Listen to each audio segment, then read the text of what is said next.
If someone played Beethoven poorly, who do you blame? Let's say a 5-year-old came and tried to play a Beethoven piece on the piano and it just sounded terrible. It sounded nothing like Beethoven. Would you then conclude, man, Beethoven is terrible. Beethoven is the worst composer of all time? Of course you wouldn't. No one in their right mind would. Why? Because we know that it's silly to judge Beethoven by a 5-year-old's attempt at trying to represent him. In the same way, we should not judge Christianity by people's attempts to recreate Christ. No one can recreate Christ perfectly. That's why we need him. We live in a world where there is more access to information than ever before. Generations, young and old, are being exposed to radically different ideologies and opinions every day. It can be so overwhelming trying to decipher what's true and what's false. But there is a way. Join me as we discuss some of the toughest questions out there about Christianity, the Bible, and culture. I'm your host, Nick Lackey. Welcome to The Garrison. Welcome back, everybody, to another episode of The Garrison. Thanks for joining me today.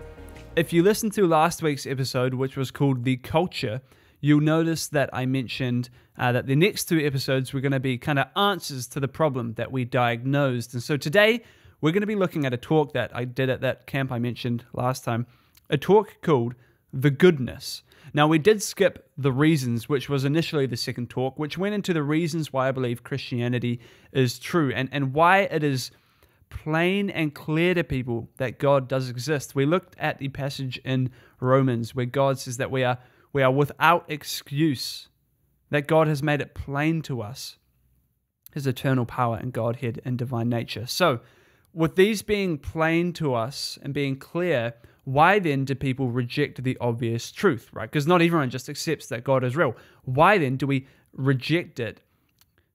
I already just said that. Okay, so, to start, Nick, we finish with the big question. Why do people deny the obvious truth? And in Romans chapter 1, verse 18, I haven't even done the proper intro that we normally do. Welcome, everyone. If you have questions, email me on thegarrisonpod@gmail.com. But I want to get straight into it. My mind's set on this talk for now. Romans chapter 1, verse 18. Here we go. The wrath of God is being revealed from heaven against all the godlessness and wickedness of people who suppress the truth by their wickedness. Catch that last part. Who suppress the truth by their wickedness. And actually right before the passage about how God has made it plain to them, this is what we read, that they suppress the truth by their wickedness. What does this mean? We know for as long as I can remember, our family has gone up to Nelson, where my granddad lives, and we've gone there for Christmas time. And my granddad has a pool at the back of his property. And one thing that I used to do all the time as a kid was grab those little floaty things and stand on the floaties in the pool. And what would happen was that I would suppress the floaty underneath the water, right? Big, strong 7-year-old me would be standing on the floaty. Now, naturally speaking, the floaty would want to rise to the top, right? If I left the floaty and didn't do anything to it, it would jump up to the top and be on the top of the surface. But because I chose to suppress it, because I wanted to feel like Cody of Surf's Up, because I chose to suppress it, therefore it remained under the water. And I think the same is true of the truth, right? Human beings do this with the truth. We suppress the truth because we don't want it to come to the surface. Now, here we are talking about the truth about God's existence and the truth of the resurrection of Jesus from the dead. I think that is a plain and simple truth. If you don't believe me, go and listen to my podcast on why we can trust the resurrection. I've got a number of them on that topic. But I think unbelievers will suppress the truth so that they can live life how they want. I have boys who come to a club that I run at my old school, and every week they hear evidence, arguments, logic, science, history, philosophy, reasons that Christianity is true. But instead of admitting, yes, this makes the most sense of reality, they choose to remain unbelievers. They choose to live their lives how they want. Ultimately, going back to our first talk on the culture, people are the gods of themselves, and they want to worship themselves and their own desires. So, why is this happening? Well, it's because people suppress the truth. But there's another excuse that people give as to why they aren't Christians. You see, 15 years ago, when people like Richard Dawkins and Sam Harris and Christopher Hitchens were the poster boys for new atheism, this was all the talk. The conversation was, what is true? Is Christianity true? Is there scientific evidence for God? How can we know Jesus rose from the dead? And traditional apologetics thrived in this space. We could counter this statement, Christianity is not true, by using logic, science, reason, etc., to show that Christianity was true beyond a reasonable doubt. But in today's culture, the statement that's being made, I believe, is a lot different. In a world of my truth and your truth, where people are their own gods and feeling and pleasure are the ultimate good to be worshipped, have a guess what this statement might be. Rather than being Christianity is false, the claim has become Christianity is toxic. People are not so concerned about what is true anymore, but they're concerned about how things make them feel. Disclaimer, I'm not talking about individual Christians being toxic, okay? I'm referring to biblical Christianity on a whole, the Bible, Jesus. People are claiming Christianity is toxic. Now, we'll get to individual Christians who are misrepresenting Christianity shortly, but for now, I want to deal with that claim, that Christianity is toxic. And actually, if you go and you do a quick Google search about is Christianity toxic, or you search up that phrase, you'll see there's many, many headlines about what people call toxic Christianity. You've got headlines such as letting go of old toxic beliefs, toxic Christianity, a YouTube video that was titled, I recognize Christian beliefs are toxic, then I realized it's just mythology. Toxic religion. Is Christianity compatible with positive mental health? Is there a Christianity that isn't toxic? 5 toxic Christian cultures. These are the names of the headlines of many articles. People are recognizing now or admitting that they believe that Christianity is really toxic. In fact, when I was researching this, I even came across a shopping list you could buy with the front cover of the shopping list was Christianity is toxic. So if you ever see someone out in Pack and Save with that, let me know. But basically what we want to distinguish today is the phrase or mindset Christianity is toxic true? But before we do, I want to look at this. Is it a subjective claim or an objective claim? Now, we've looked at the difference between these two things, subjective and objective, before, but I want to clarify that again today. So take, for example, this. What do you prefer, chocolate milk or vanilla milk?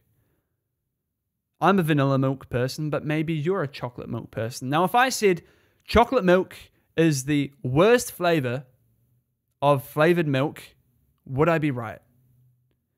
You might say, yeah, you'd be right if you agreed with me. But if you didn't, you say, no, Nick, you're wrong. But here's the question. Who's actually right? Well, we're both right and wrong at the same time. Why? Because it's all a matter of our own personal opinion, right? I'm true for myself. I'm right for myself.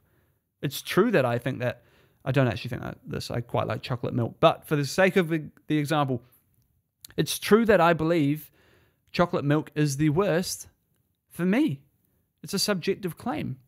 You might disagree, and that's fine. I mean, we've all got different opinions, right? But what about this? What if I said the Holocaust was wrong? Is that true? Again, you'd probably agree with me, but is it true because you agree with me? Is it true because I've said it? Or is it true because there is an objective standard out there?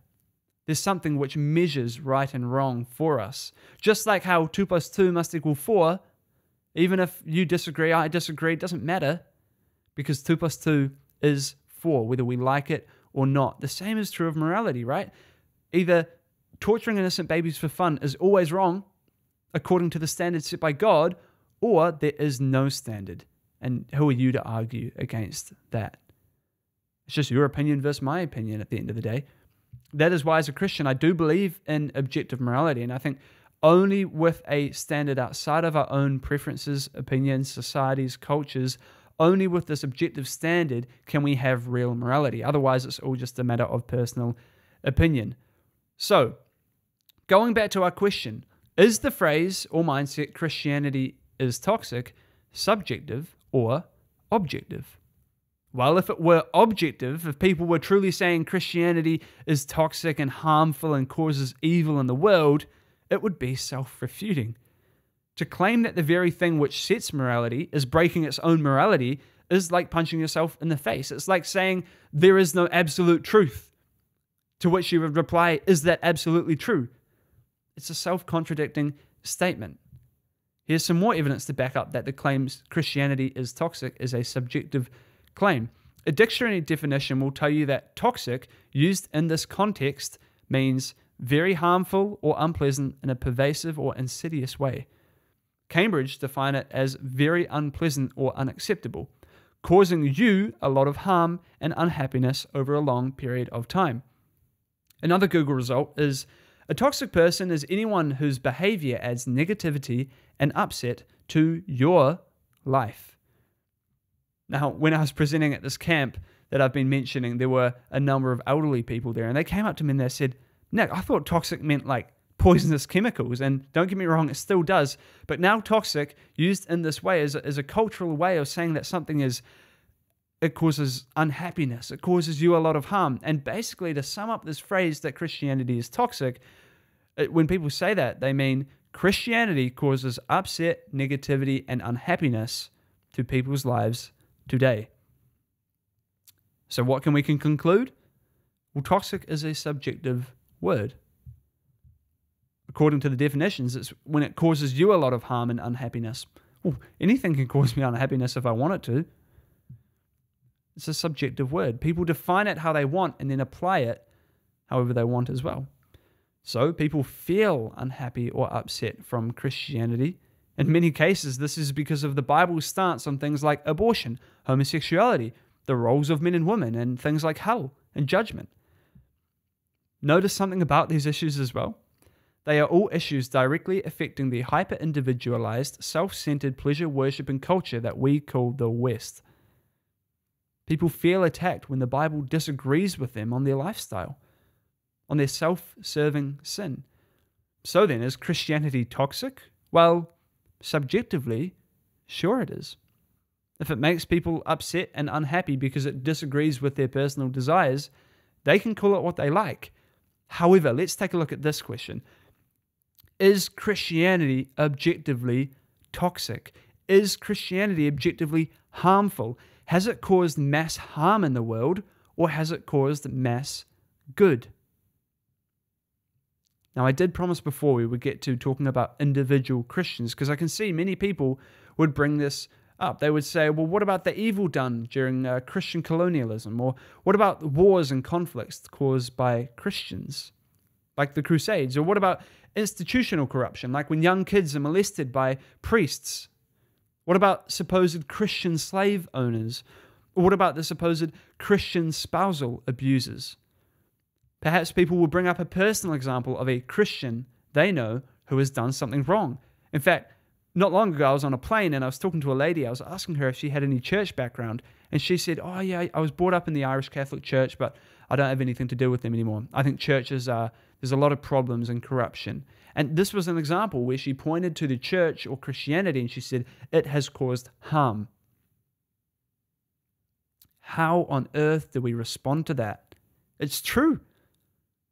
There's been so much evil done in the name of Christianity. Churches, there's been many supposed churches that are corrupt, money hungry, corruption, sexual corruption, all sorts of evil has been done. But how do we respond as Christians? Well, first, I would say, what do you mean by that? A fantastic question to ask anyone when they make a claim about Christianity. What do you mean about that? And second one, how did you come to that conclusion?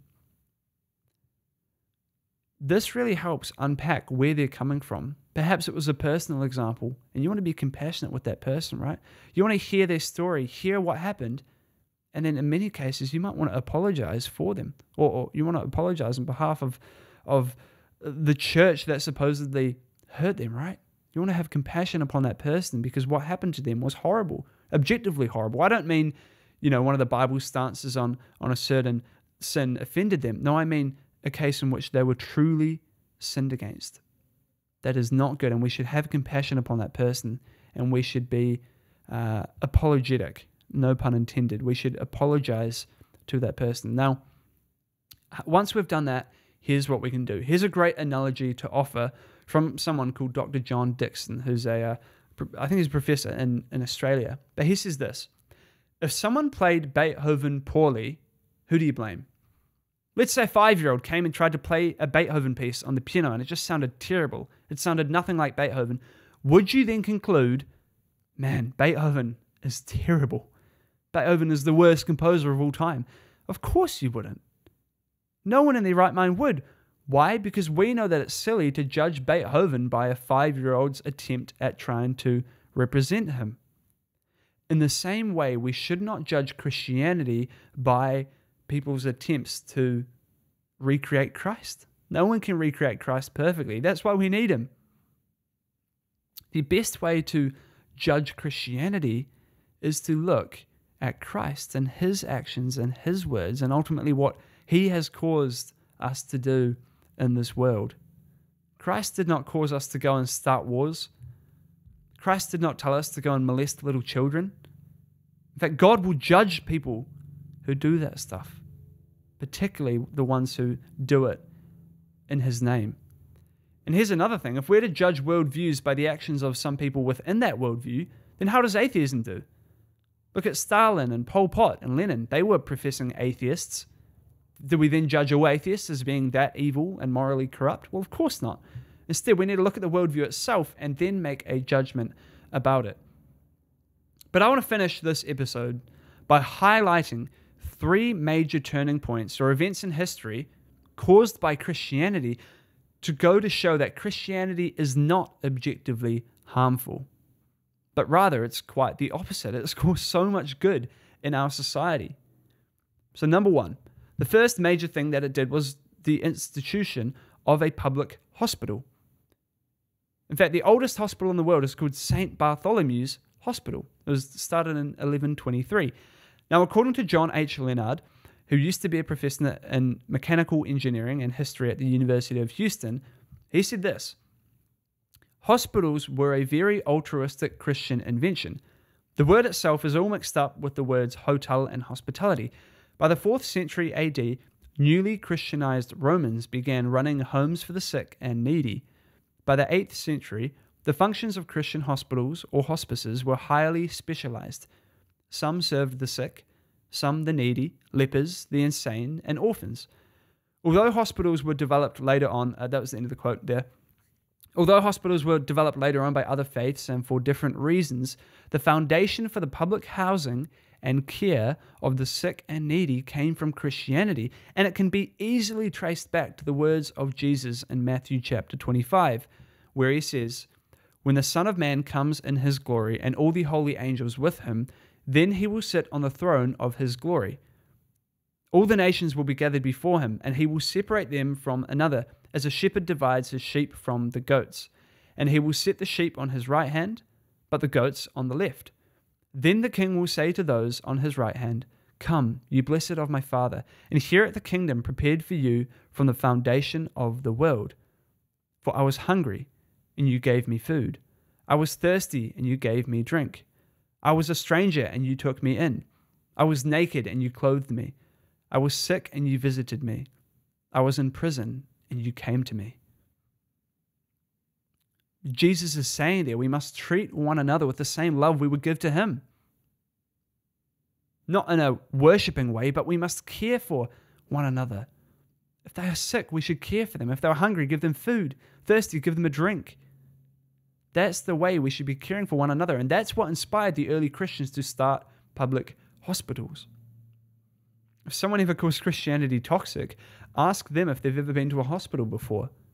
Help them realize that that was ultimately an invention of Christians done because of the words of Christ. The second thing that I want to highlight today that Christianity has caused was the abolition of slavery. In fact, slavery was a common practice in all of ancient history up until about a century or two ago. Now, while many millions in the world are still under the bondage of slavery, it was Christianity which abolished it from the West. I want to read now from an article from the Wilberforce School. It says this, talking about William Wilberforce, who was a Christian. "On the night of February 23rd, 1807, excitement grew in the House of Commons as his latest motion was debated. Speech after speech spoke in favor of abolition, and his fellow members began to pay tribute to Wilberforce. The climax came when Solicitor General Sir Samuel Romilly contrasted the reception that Napoleon and Wilberforce would receive at the end of a day's labours. Napoleon would come home in power and pomp, yet tormented by the bloodshed and oppression of war he had caused. Wilberforce would come home to the bosom of his happy and delighted family, able to lie down in peace because he had preserved so many millions of his fellow creatures. The House of Commons rose to its feet, turned to Wilberforce, and began to cheer. They gave 3 rousing hurrahs while Wilberforce sat with his head bowed and wept. Then the Commons voted to abolish the slave trade by a vote of 283 to 16. Prime Minister Granville called the passage a measure which will diffuse happiness among millions now in existence, and for which his memory will be blessed by millions yet unborn. Wilberforce went on to lobby the governments of other nations, including the US, to adopt similar measures to assure that the laws were enforced. After stopping the trading of slaves, he devoted himself for the next 25 years to ending the institution of slavery itself. 3 days before his death in 1833, he heard that the House of Commons had passed a law emancipating all slaves in the British Empire. Man, what an inspiration. This wasn't done because Wilberforce just felt like it. It was done because he was a Christian. He'd been commanded by Christ to love his neighbor as himself. He'd read Matthew 25, where it says to care for the sick, the needy, and the helpless, the poor and the oppressed. Because of Christ and his words, because of Christianity, slavery was abolished through William Wilberforce. And then going over to the United States, there were abolitionists such as William Lloyd Garrison, lovely name, John Woolman, Angelina Grimke, John Brown, and Frederick Douglass. These are just a short list of many of the abolitionists who were Christians, who were fighting slavery from a worldview which said, no, oppression is wrong, that every human being is made in the image of God and deserves equal rights. These Christians took on the commands of Jesus to love their neighbor as themselves, and they brought freedom to those who were in bondage. And if someone calls Christianity toxic, ask them how they think slavery was abolished. And finally, I want to end with talking about how Christianity transformed the Roman Empire. This next event is perhaps the most impactful and I find inspiring of them all. And this is the effect of Christianity on ancient Rome. You see, by the time of the early church, morally, the Roman Empire was a mess, a bit like our culture today.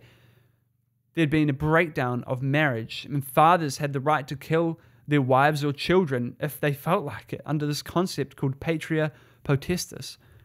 It was a highly pornographic culture as well, with sexual promiscuity, adultery, homosexuality all being rampant. In fact, unwanted babies were often left to die by the Tiber River or left in piles of trash.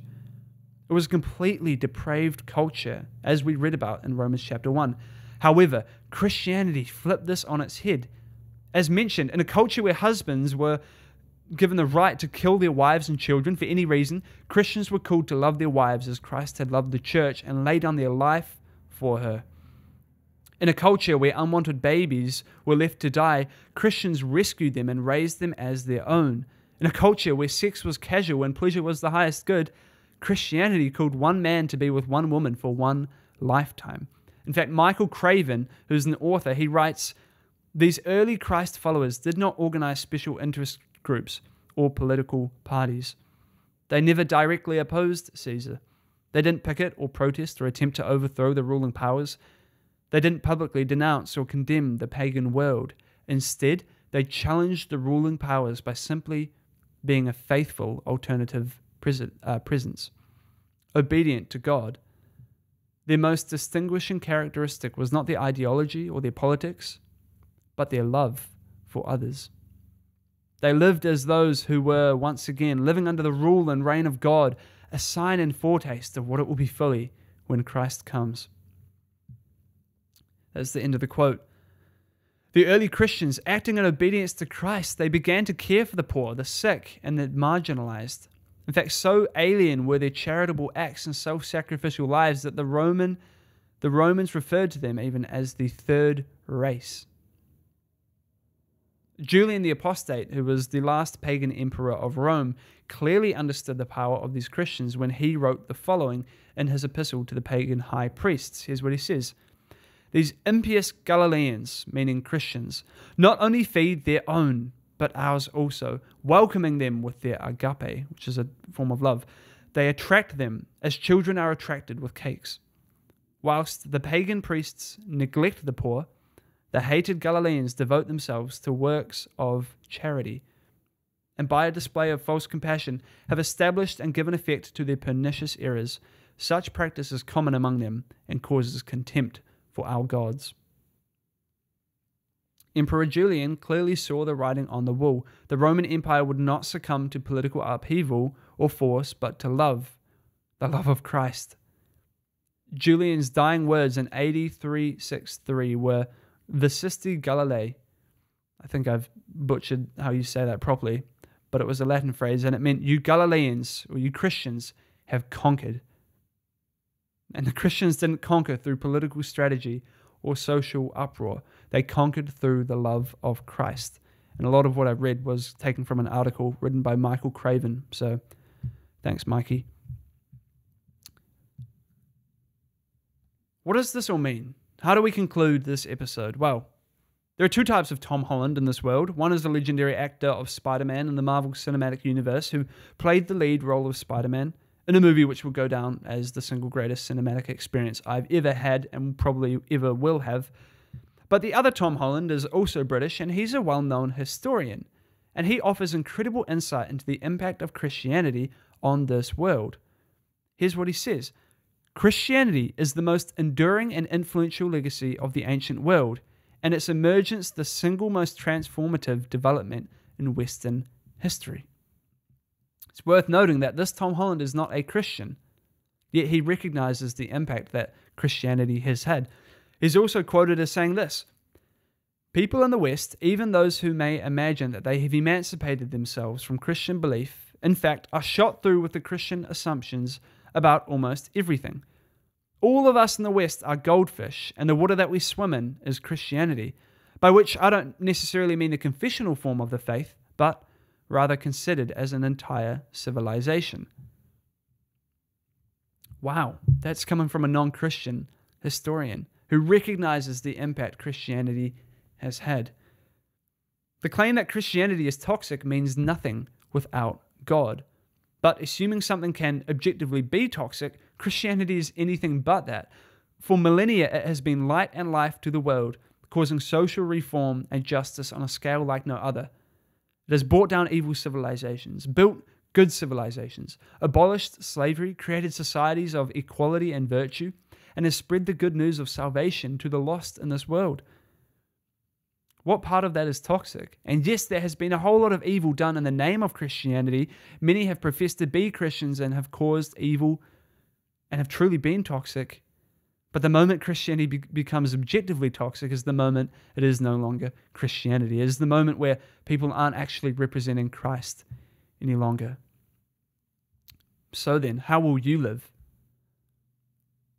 I read an article about abortion written by an average Christian lady called Lindsay Dennis, who carried to term 2 little girls who tragically passed away shortly after birth.